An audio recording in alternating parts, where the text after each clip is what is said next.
Let's eat some Korean sweets. I have some tteok, yakgwa, and something new. Let's start with this one first. So you guys know how the Dubai Jeondu cookie is trending right now? Well, these are just Oreo Jeondu cookies. And I've never tried just like a Jeondu cookie on its own, so I'm really curious as to how this is gonna be like. They're all individually packaged and it looks like it's like a cube. I'm so excited. That looks amazing.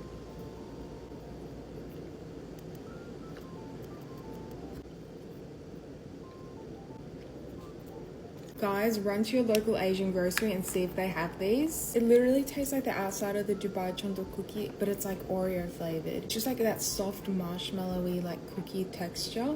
I was not expecting this to be so good. You guys know how much I love my tteok, so let's get into that next. I've got pumpkin and a red bean one. This one here is my absolute favorite. I think it's got like crumbs of castella cake on the outside.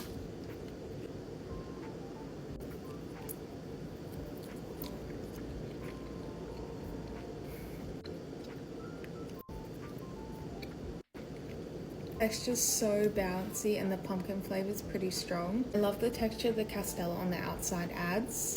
It just never gets old. Wow. So it's got chickpeas and pumpkin and then like these coarse red beans on the outside. It's a pretty dense rice cake.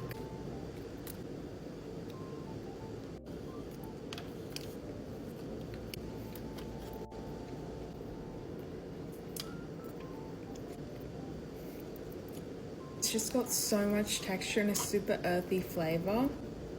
This was the only yakgwa I could find. For some reason I've been just really craving it lately. You can call me an old person.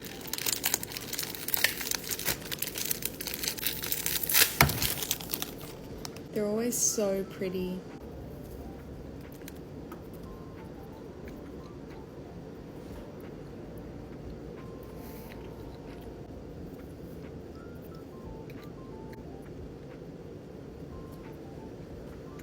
It's just so buttery, doughy and chewy. It's not too sweet, so the texture really shines.